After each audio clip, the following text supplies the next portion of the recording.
আসসালামু আলাইকুম। Hello viewer, সবাই কেমন আছেন?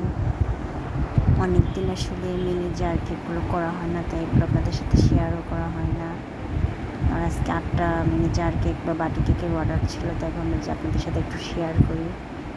আমি ফার্স্টে 1/2 পাউন্ড কেক বেক করে নিয়েছি একটা ডিমের, সেটাকে কাটার দিয়ে কেটে নিয়েছি, কুকি কাটার দিয়ে কেটে নিয়ে বাটিতে একটু ক্রিম দিয়ে লাগিয়ে আমি উপরে সুগার সিরাপ দিয়ে নিয়েছি। দেন আমি এটাতে ফুল দিয়ে কভার করে নিচ্ছি। এক এক রকম, একটাই দিচ্ছি গোলাপ, একটা স্টার ফুল দিয়ে ভরে দিচ্ছি। আসলে মনের মতো যদি ডিজাইন হয় তাহলে মনটাই ভরে ওঠে যে আমার যেমনটা আমি করতে চেয়েছিলাম তেমনটাই করতে পেরেছি। খুশিতে মনটা ভরে ওঠে। আমার কাছে গোলাপ ফুলটাও ভালো লাগে, আবার স্টার ফুল দিয়ে ভরাট করাটাও ভালো লাগে। অবশ্যই এইটুকু ছোটো বাটির ভেতরে মনের মতো ডিজাইন ঠিকমতো করা যায় না, তারপরে ছোট পরিসরে যতটা সুন্দর করা যায় সেটাই আমাদের বেকারদের কাম্য। দেখলেন কেকটা কতটা সফট ছিল, আপনাদের একটু টিপে দেখালাম আমি কেকটাকে।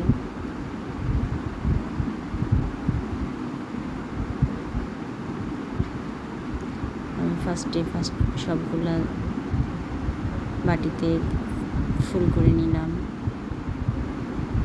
দেখুন আমার ফুল অল কমপ্লিট হয়ে গেছে। দেন আমি এর উপরে একটু ছোট পুঁথি ছড়িয়ে দিব। যে দেখুন কতটা গ্লেজি দিচ্ছে আমার ফুলগুলা। আমার মেয়ে তো আমাকে ঢাকনা আগিয়ে দিচ্ছে, আবার চামচ আগিয়ে দিচ্ছে। আমি ঢাকনাগুলো একে একে সবগুলোতে লাগিয়ে নিচ্ছি।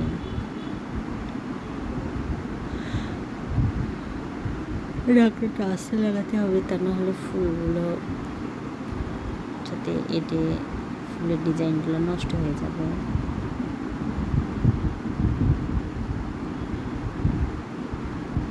এবার ঢাকনাগুলো লাগানো হয়ে গেলে আমি এটাকে, এই যে দেখুন আমি আবার একটু ধরে ধরে দেখতেছি যে আমার ফুলগুলো দেখে কেমন হয়েছে। চামচ দিয়ে এগুলোকে আমি টেপের সাহায্যে আটকে নিচ্ছি।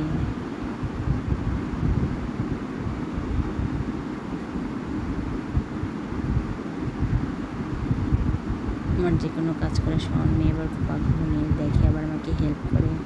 যাই হোক, সবাই ভালো থাকবেন। আল্লাহ।